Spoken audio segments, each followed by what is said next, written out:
कोई जागण दे ढोलक पेटी जिन जाई बजावे मामू एक ही से ऊपर नीचे हुई तो गाँव वाला एक मामलो सेट हुआ कोई। तो संतुलन मतलब बैलेंस। तो जो भोजन है ना ये भी एक संतुलित होना जरूरी है। संतुलित होने से मतलब क्या भाई, देखो ढोलक पेटी जिंजा जान मंजीरा, अब जितनी आवश्यकता में पेटी बाजा भी अनुसार ढोलक बाजनो जरूरी है, ढोलक बाजा भी अनुसार जिंजा बाजनो जरूरी है। ढोलक वाला तो होली गावे, जिंजा वाला दिवाली गावे, तो गाँव वाला एक मामलो सेट नहीं हुए। डिटो प्रोसेस ही है। ज्यों ज्यों ढोलक पेटी जिंजा बाजे ज्यों आन संतुलित होना जरूरी है।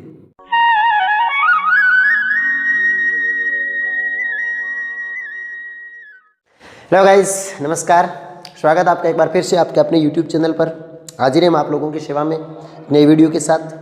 तो गाइस बात ये है कि कॉन्टैक्ट नंबर एक बहुत बड़े स्तर पे मांगे जा रहे हैं कि सर आपका कॉन्टैक्ट नंबर दो, आपसे कॉन्टैक्ट कैसे होगा। तो भाई कॉन्टैक्ट नंबर इतने बड़े प्लेटफॉर्म पे सार्वजनिक तो मैं नहीं कर सकता। कई जगह हाँ कॉन्टैक्ट नंबर, तो एक भाई रात को 3-1 बजे फ़ोन किया, तनाव मुक्त करने वाली दवाई ले रखी थी, तनाव तो उसके दिमाग में था नहीं।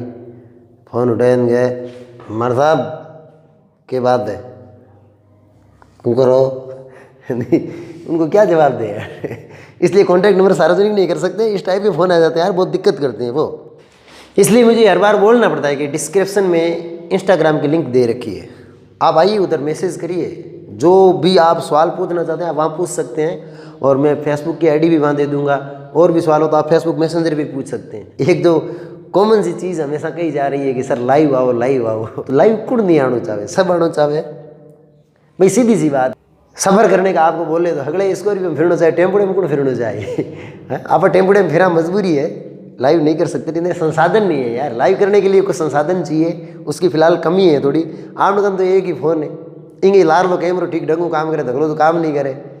इन उल्टो मेलो उनका स्क्रीन तो इसे परी कैमरो रे उरी हम लाइव करूँ पर जी कोई कमेंट करी कोई कहीं करी, सवाल पूछ पे। लाइव का मतलब क्या है, कुछ सवाल पूछ जाएंगे उनके जवाब दिए जाए। हम सवाल तो रह गया बोल हो रही क्यों नहीं, वही तो पूरा बन जो सवाल देकर पुटवार बस जवाब दूँ, बस बढ़ दूँ, बस पुटवाऊँ, ये थोड़ा ठीक नहीं है। आएंगे लाइव भी कभी, यदि आप लोगों का प्रेम और आशीर्वाद इसी प्रकार से बना रहता है तो इन फ्यूचर बहुत जल्द लाइव भी आएंगे। बिहार के एक मोटो डिजिटल बोर्ड चाहिए, ठीक है नहीं, पूरा एक सेटअप चाहिए ताकि यहाँ से सारी चीज़ें मेंटेन कर सकें। इतना आज है कौन हो, वो है ना एक मारवाड़ी में कहावत, तेते पाँव पसारिए जाते लांबी सोर, है ना, पग बिदा ही लांबा करना जितनी आमगन छाल हुआ ओढ़नारू। भी बाहर गया तो कहाँ तो ही लागिर का मच्छर ठोगी, जो ठीक नहीं है। तो महाराज के साल रही है नहीं इतनी गोडूढ़ बेटा घूटड़ी होना पड़े भाई, मजबूरी है। खैर बात अपने टॉपिक पे करते हैं। 10वीं क्लास का पहला चैप्टर भोजन एवं मानव स्वास्थ्य शुरू करने वाले हैं।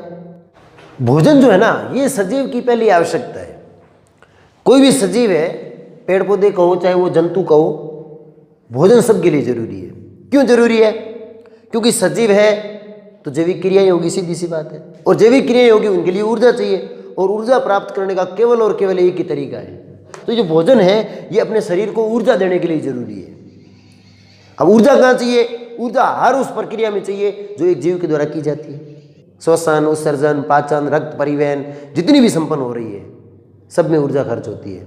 अपन बोलते हैं ऊर्जा खर्च है, आप किसी को देख रहे हैं ये भी ऊर्जा खर्च करना होता है। और एक मनुष्य के अपने शरीर की ऊर्जा का अधिकांश भाग बोलने और देखने में खर्च हो जाता है। अपने यहाँ पे उपवास रखते हैं ना, क्यों रखते हैं उपवास?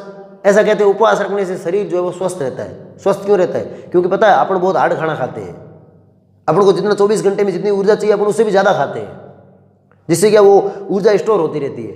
अब यदि सप्ताह में 1 या 2 दिन उपवास रखें ना, तो जो एक्स्ट्रा अपन ने खाया है ना वो वापस क्या हो जाए?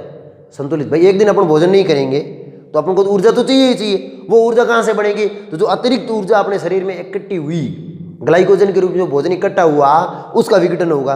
उससे क्या है, जो एक शरीर एकदम संतुलित रहता है। वरना क्या है, खा खा के मोटे हो जाते हैं। ठीक है, तो कुछ उपवास ऐसे रखे जाते हैं, आपको पता हो तो, मौनी अमावस राखी, मौनी 11 राखी, उसमें क्या करते हैं अपन बोलते नहीं है। तो इसका कारण यही होता है, उपवास रख लिया, यदि बोलेंगे तो ऊर्जा और अधिक खर्च होगी, नहीं बोलेंगे मुंह बंद रखें तो ऊर्जा कम खर्च होगी, कारण हो रहे है ना। हाँ भाई, ऊर्जा खर्च होगी तो थकान होगी ना शरीर में, सीधी बात है। अब अपन बोले नहीं, मुंह पूरे दिन बंद रखा, मुंह बंद रहेगा तो क्या होगा? ऊर्जा कम वेस्ट होगी, तो उससे क्या होगी? थकान थोड़ी कम होती है। ये जो भोज्य पदार्थ है ना, इस भोज्य पदार्थ के अंदर जो अपन को ऊर्जा दी जाती है, वो ऊर्जा देने का काम कौन करते हैं? पोषक तत्व करते हैं। इस भोज्य पदार्थ के अंदर कुछ ऐसे पदार्थ पाए जाते हैं, कुछ ऐसे तत्व पाए जाते हैं, उनको अपन किस नाम जानते हैं? पोषक तत्वों के नाम से। चाहे शरीर की वृद्धि हो रही है, चाहे ऊर्जा मिल रही है, चाहे अपने अंदर जो शरीर में विभिन्न प्रकार के हार्मोन एंजाइम्स बन रहे हैं, उन सब को बनाने का जो काम होता है वो किसके द्वारा किया जाता है? पोषक तत्वों के द्वारा किया जाता है। तो जो भोजन अपने द्वारा किया जाता है उसमें जो अपने शरीर की मेंटेनेंस करता है, जो ऊर्जा वगैरह प्रदान करते हैं, उन पदार्थों को, उन तत्वों को किस नाम से जाना जाता है? पोषक तत्वों के नाम से। और जो अपने शरीर के अंदर जो भोजन होता है ना, उसमें जो पोषक तत्व है, उन पोषक तत्वों में सबसे मुख्यतः क्या होता है? कार्बोहाइड्रेट, वसा, प्रोटीन, खनिज लवण, विटामिन, जल और खाद्य रेशे। कार्बोहाइड्रेट ऊर्जा प्रदान करने का काम करता है, वसा भी ऊर्जा प्रदान करने के काम करती है। ये जो प्रोटीन होती है, ये प्रोटीन क्या करती है? ये शरीर की वृद्धि करने का काम करती है। शरीर जब किसी भी जीव का जन्म होता है तो इतना छोटा सा होता है, समय के साथ धीरे धीरे क्या होता जाता है? बड़ा होता जाता है। तो जो ये आकार बढ़ता है ना, ये जो वृद्धि होती है, इस वृद्धि को करने का जो मुख्य भाग है, जो मुख्य कार्य है, वो किसके द्वारा किया जाता है? प्रोटीन के द्वारा। लेकिन ऐसा नहीं है कि प्रोटीन ठोक गया, वृद्धि हुई, नहीं ठोक गया, ये भी जरूरी है। साथ में ऊर्जा बढ़ेगी, वृद्धि के लिए ऊर्जा भी चाहिए, सब चाहिए। तो ये सारी चीज़ें मिल करके एक दूसरे का सपोर्ट करते हुए आगे बढ़ती है। खनिज लवण अपने शरीर के अंदर जो मांसपेशियों की क्रिया वगैरह होती है, शरीर के अंदर जो प्रासरण और नियमन की प्रक्रिया होती है, वो इन खनिज लवणों के द्वारा की जाती है। विटामिन ऊर्जा निर्माण में सहायता करते हैं, विभिन्न प्रकार के हार्मोनों के निर्माण में सहायता करते हैं। विभिन्न प्रकार के पदार्थ शरीर में जो संश्लेषित होते हैं, उनको बनाने में नहीं विटामिनों की सहायता होती है। और जल और खाद्य रेशे हैं, ये जल वगैरह जो ये विभिन्न क्रियाओं को होने के लिए एक माध्यम प्रदान करता है। आपको पता हो तो अपने शरीर के अंदर 75-75% जल होता है, तो एक बहुत बड़ा हिस्सा पानी का होता है। तो ये सारी क्रिया जलीय माध्यम के अंदर ही संपन्न होती है। यहाँ यदि भोजन की बात करते हैं ना, तो इसको अपन दो भागों में बांट सकते हैं आपके इस किताब के अनुसार, कि जो आहार होता है वो दो प्रकार का हो सकता है। एक को अपन कहेंगे संतुलित आहार और एक को अपन कहेंगे असंतुलित आहार। सी जो संतुलित शब्द है ना, इस संतुलित शब्द का क्या मतलब होता है? संतुलित का मतलब क्या होता है? बैलेंस। कोई जागरण दे, ढोलक पेटी जिंजाई बजावे, हमें तुम्हें पेड़ हेड ऑर्गन घना आ गया मामू, एक ही से ऊपर नीचे हुई तो गाँव एक मामलो सेट हुआ कोई जिन्हें आपा बैठ के कहता आज अंग संतुलन ठीक नहीं है।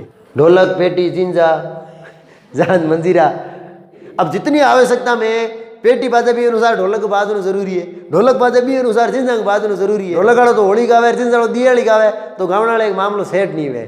डिटो प्रोसेस ही है। जिस हिसाब से शरीर को आवश्यकता है, गाने गावना जगह हिसाब उले ताल टोन चाहिए ना, वो पूरी की पूरी यहाँ भी चाहिए। तो ऐसे भोजन को संतुलित कहेंगे जिसके अंदर ये प्रत्येक घटक जितनी मात्रा में होना चाहिए उतना उपलब्ध हो, किसी भी पोषक तत्व की इनमें से कमी नहीं हो। ऐसे भोजन को क्या कहेंगे? संतुलित। यदि ये भोजन संतुलित रहेगा तो आप में जागरण बड़ी आसानी हो चल रही, मतलब शरीर की वृद्धि वगैरह ठीक ढंग से होगा, ठीक है। और यदि ये संतुलित नहीं हो पाएंगे फिर मामला एडजस्ट नहीं होता। तो ऐसे भोजन को क्या कह देंगे? असंतुलित। तो असंतुलित होने के लिए इनमें से किसी एक घटक का भी ऊपर नीचे हो जाना, ऊपर होगा तो चल लेगा, कोई दिक्कत, कम नहीं होना चाहिए। ज्यादा हो जाएगा होगा तो वो भी असंतुलित ही, उसको आप संतुलित नहीं कहेंगे, ठीक है ना, लेकिन वो चल सकता है, इतना अपना शरीर एडजस्ट कर लेगा, ठीक है। लेकिन यदि कम हो जाए उसको अपन क्या कहेंगे? असंतुलित भोजन। और जिसमें बराबर बिल्कुल व्यवस्थित तरीके से है, जितनी प्रोटीन चाहिए उतनी प्रोटीन, जितनी कार्बोहाइड्रेट चाहिए उतनी कार्बोहाइड्रेट, खनिज लवण विटामिन वगैरह सब मौजूद हैं बिल्कुल व्यवस्थित तरीके से, उसे अपन क्या कह देंगे? संतुलित भोजन कह देंगे। एक शब्द यहाँ पे आगे आएगा कुपोषण। यहाँ इसका अंतर समझना जरूरी है। कई लोग ऐसा मान लेते हैं कि जो असंतुलित आहार है वो कुपोषण है। ये दोनों क्रियाएं सेम नहीं है। कुपोषण का अर्थ ये होता है, कुपोषण एक स्थिति है। कुपोषण किसके कारण हो सकता है? असंतुलित आहार के कारण हो सकता है। लेकिन कुपोषण है क्या? कुपोषण एक जीव के शारीरिक स्थिति। यदि कोई जीव लंबे समय तक असंतुलित आहार ग्रहण करता है, जिसमें से ये जितने मौजूद है ना, इनमें से कोई एक या एक से अधिक लंबे समय तक भोजन में अनुपस्थित है, मतलब खाना खाया जा रहा है उसमें प्रोटीन है ही नहीं, असंतुलित आहार है। अब यदि लंबे समय तक प्रोटीन विहीन खाना खाएगा तो फिर वो किसका शिकार हो जाएगा? पोषण का। प्रोटीन तो एक उदाहरण लिया है, कोई सा भी विटामिन, बिना विटामिन का खाना खाए, बिना खनिज लवण का खाना खाए, या फिर जिसमें वसा या कार्बोहाइड्रेट की कमी हो, इस प्रकार का भोजन खाए। यदि ये भोजन वो लंबे समय तक करता है तो इस स्थिति को, इस अवस्था को क्या कहते हैं अपन?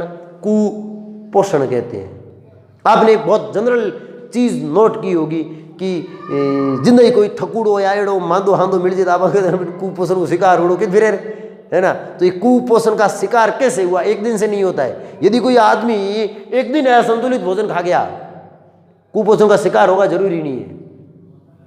अभी जो कार्बोहाइड्रेट वसा वगैरह है ना, इनके स्रोत भी अलग अलग है। अपन इसको भी एक बार डिस्कस कर लेते हैं, आपको पता चल जाएगा कि भाई कौन सा भोजन असंतुलित होगा और कौन सा संतुलित होगा। ये कार्बोहाइड्रेट वगैरह ये तो अनाज से मिलते हैं, वसा मिलती है घी और तेल से। प्रोटीन किससे मिलते हैं? दाल से। दाल है, चवड़ा है, जितना भी खाओ ना अपन, चना वगैरह है, इनसे अपन को प्रोटीन मिलती है। खनिज लवण किससे मिलते हैं? सब्जियां वगैरह से, हरी सब्जियां वगैरह जो खाते हैं, दूध वगैरह, दही वगैरह, इनमें भी खनिज लवण होते हैं। विटामिन से इन्हीं से मिलते हैं, हरी सब्जियों से। अलग अलग है, आगे आएंगे उनको देख लेंगे। दूध, दही, फल फ्रूट वगैरह, इनमें विटामिन वगैरह ये सब पाए जाते हैं। अब आप जो भोजन खाते हैं ना, उनके अंदर वो पदार्थ भी होना चाहिए जो कार्बोहाइड्रेट दे, मतलब रोटी वगैरह।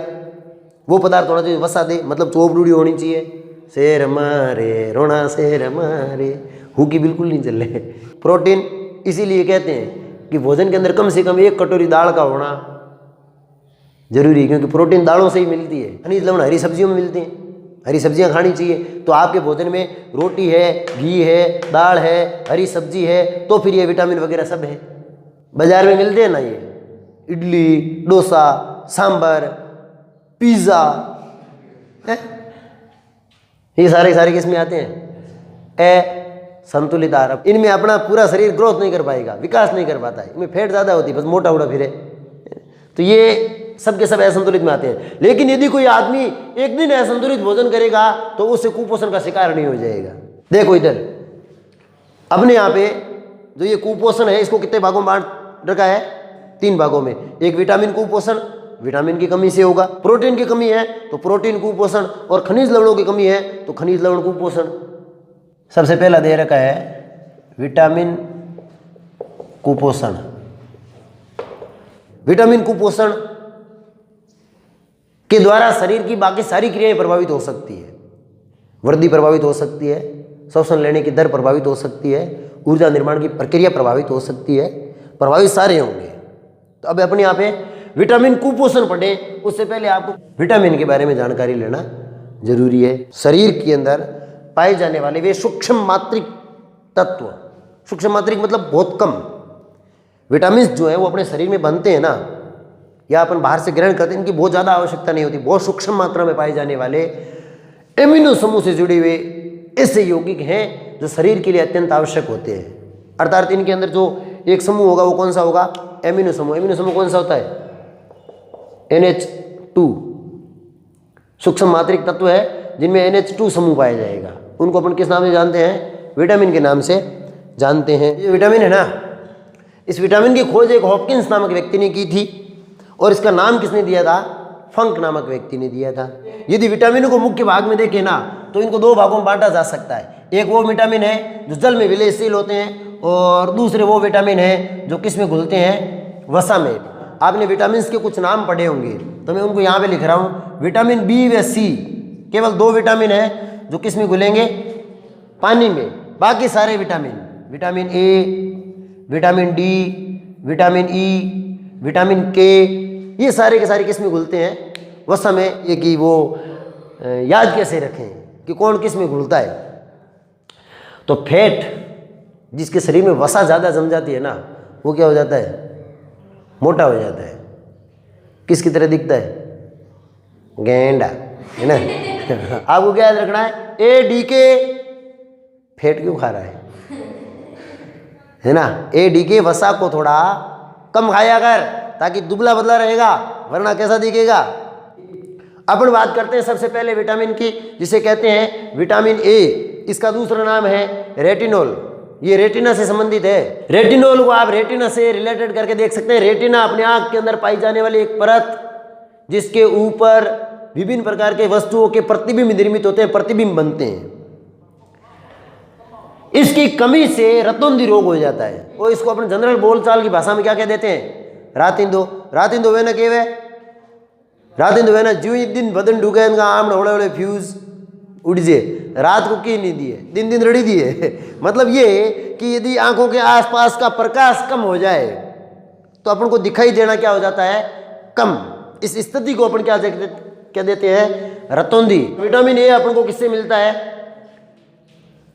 कैरोटीन, बीटा कैरोटीन वर्णक जो होता है ये अपने शरीर के अंदर आने के बाद विटामिन ए अर्थात रेटिनॉल का निर्माण करता है। और बीटा कैरोटीन किस में पाया जाता है? गाजर में। का मतलब ये हुआ, यदि आप नज़र को तेज करके रखना चाहते हैं तो आप क्या खाइए? गाजर। लेकिन पैसे दे के खाइएगा। हाँ, आप कह रहा सब्जी लेवन जार का भी ये गाजर उठान बैल बैल आड़ी गिलाब है ना, लेकिन ये ध्यान ही नहीं देते कि जिस गाजर को आपने उठाया है वो ज़मीन के अंदर से निकाल के लाई गई है। बिन कोई आसी धो फरूकोणी को लावे नहीं थे। नज़र तेज करो करो, भगवान थारो भलो करे, थारी नज़र तेज रहे, पण कम कम घर लार पानी आछी धो भी नेर भस करो तो कहीं हावड़ लागे।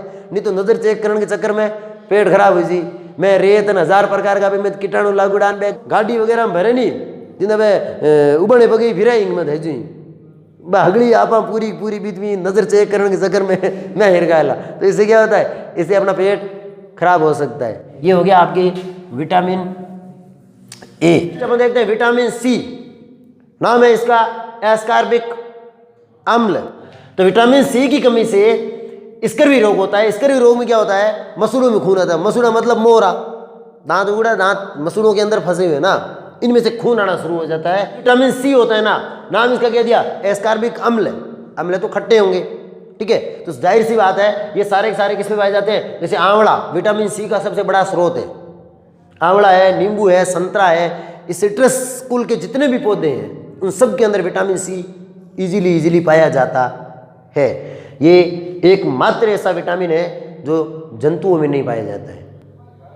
बाकी विटामिन जो जितने हैं वो इधर उधर से करके जंतुओं के शरीर में बन सकते हैं। और इस विटामिन की सबसे बड़ी खासियत ये है कि ये शरीर में स्टोर नहीं रह सकता, इसको अपने शरीर में संचित करके नहीं रख सकते।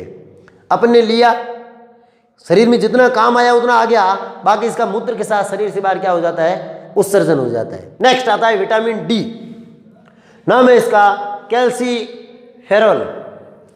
विटामिन डी कैल्शियम से रिलेटेड होता है, तो आप उसको जोड़ के इसका कैल्सीफेरॉल नाम आसानी से याद रख सकते हैं। विटामिन डी जो है ये अपने शरीर में हड्डियों को मजबूत करने का काम करता है। भाई हड्डियां किससे बनी होती है? कैल्शियम से। और हड्डियों में कैल्शियम को लाने का काम कौन सा हार्मोन करता है? कि जो विटामिन डी है ना, ये कैल्सीटोनिन हार्मोन का सहयोगी है। कैल्सीटोनिन हार्मोन रक्त के अंदर जो कैल्शियम आयंस होते हैं उनको किसकी तरफ भेजना शुरू कर देता है? हड्डियों की तरफ। यदि विटामिन डी शरीर में कम बनता है तो कैल्शियम का जमाव हड्डियों की तरफ नहीं हो पाएगा। तो विटामिन डी की कमी से हड्डियां क्या हो जाती है? कमजोर, पांव मुड़ जाते हैं, घुटने अंदर की तरफ हो जाते हैं। यूँ किस रोग में? रिकेट्स रोग में। ये अपने शरीर में 90% तक बनता है खुद ही, बाहर से लेने की आवश्यकता ही नहीं है। एक शरीर के अंदर पदार्थ पाया जाता है, कोलेस्ट्रॉल कहते हैं इसको। ये भी अपनी कोशिकाओं में ही बनता है, 20-25% यकृत बनाता है, बाकी कोशिकाओं के अंदर इसका संश्लेषण होता है, बनता है कोलेस्ट्रॉल। ये कोलेस्ट्रॉल अपने शरीर में बनता है, इसका मतलब जंतुओं में बनता है। तो जो मांसाहारी लोग होते हैं ना, मांस खाते हैं, उनके अंदर कोलेस्ट्रॉल का जमाव बहुत ज़्यादा हो जाता है। रक्तवाहिनियाँ जो होती है ना, रक्तवाहिनियाँ ब्लॉक हो जाती है कोलेस्ट्रॉल के जमाव के कारण। तो ये कोलेस्ट्रॉल जो मांसाहारी जंतु जो लोग होते हैं, जो मांस खाते हैं, उनके शरीर में ये कुछ ज़्यादा ही संचित हो जाता है।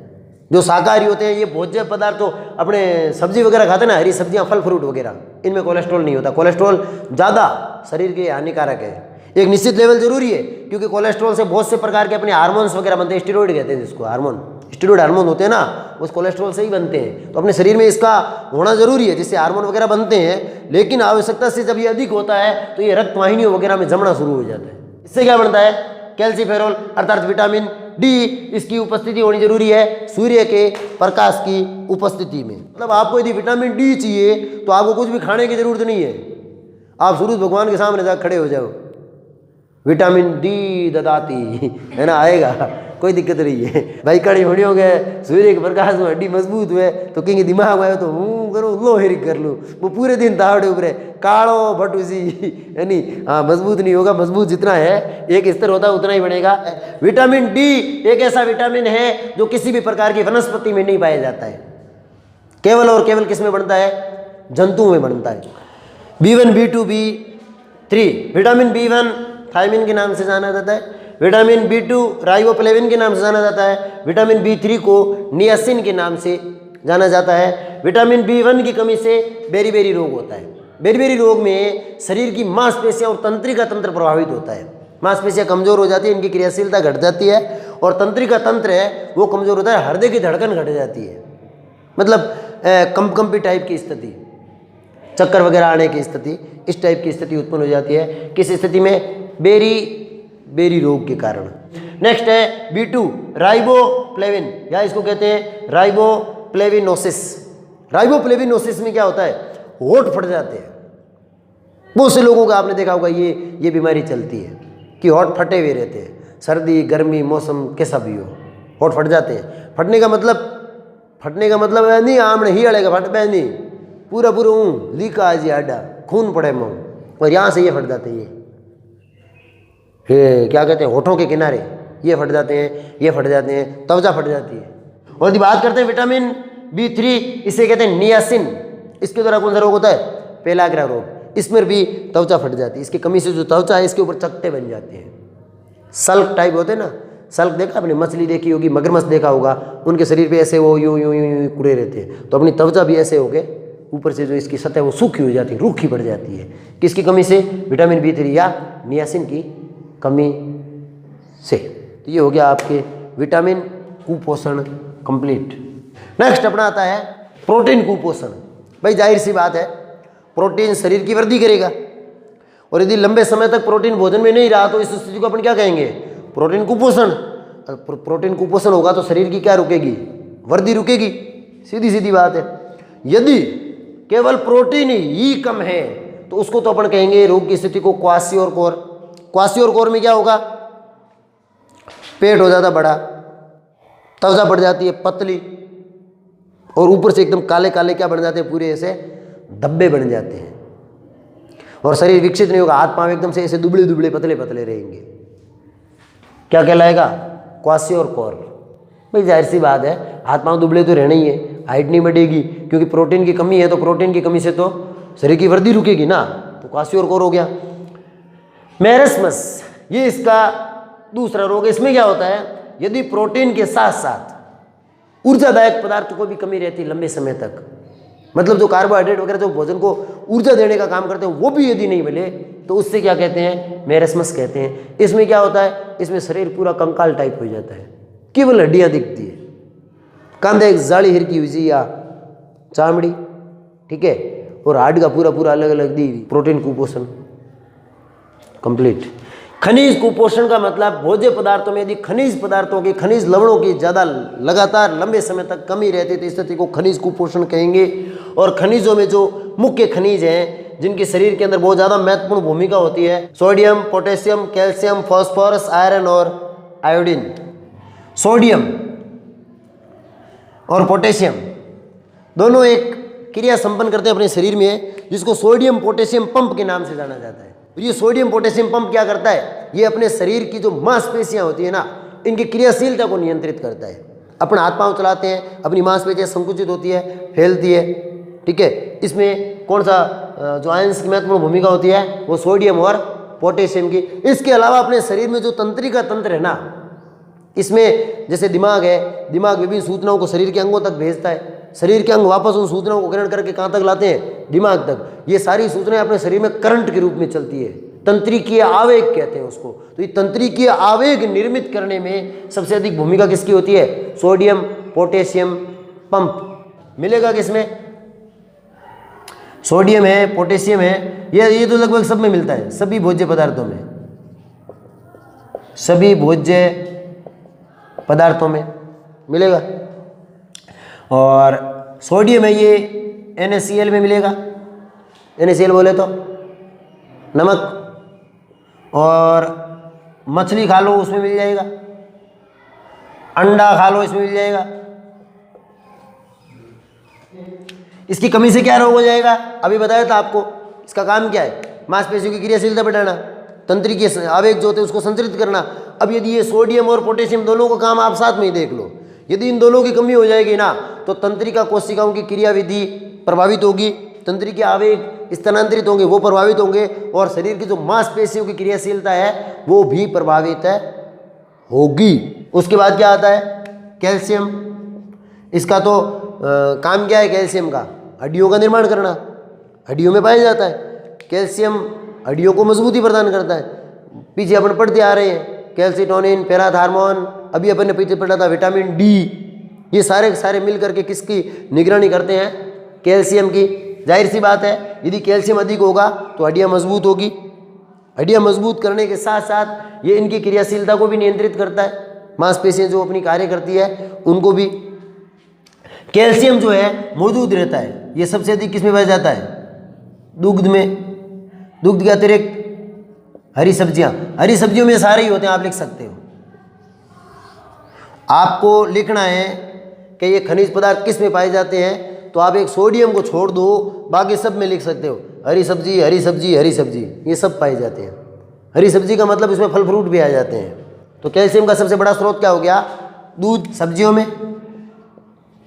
इसके अलावा दूध है तो दूध में है तो फिर दही में भी होगा दूध से ही तो दही बनता है, ठीक है। और यदि ये कमी हो जाएगी, इसकी कमी से क्या होगा, हड्डियों का विकास नहीं होगा, तो हड्डियां क्या हो जाएगी, कमजोर हो जाएगी, ठीक है। और यदि बहुत ज़्यादा ही इसकी कमी हो रही है तो वो रोग हो जाएगा, कौन सा, ऑस्टियोपाइरोसिस, हड्डी छिद्रता कहते हैं, अस्थि छिद्रता कहते हैं जिसको, जिसमें हड्डियों में क्या उत्पन्न हो जाएंगे, छोटे छोटे छिद्र उत्पन्न हो जाएंगे।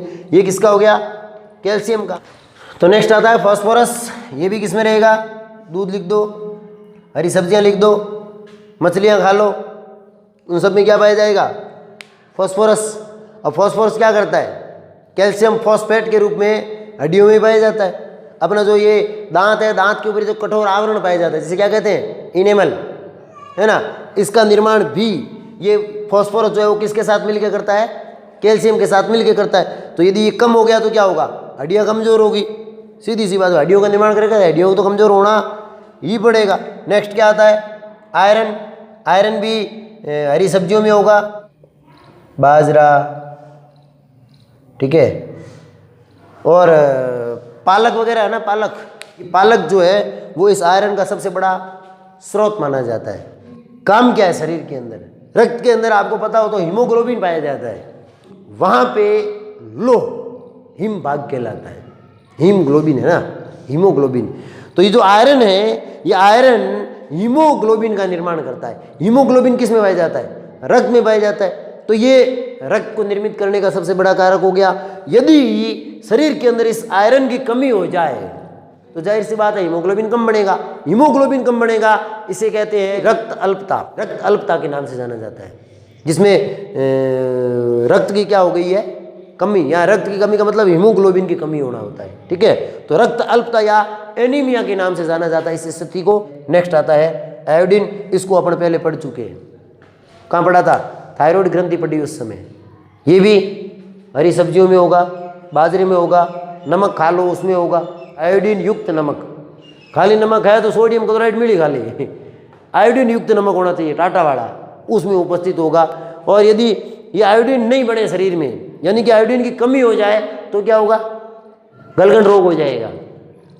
यदि आयोडीन नहीं बनेगा तो थायरोक्सिन हार्मोन नहीं बनेगा, और थायरोक्सिन हार्मोन नहीं बना तो गलगंड रोग या घेंगा रोग या गोइटर के नाम से जानते हैं जिसको, वो रोग उत्पन्न हो जाता है। ये आपका क्या हो गया, खनिज कुपोषण।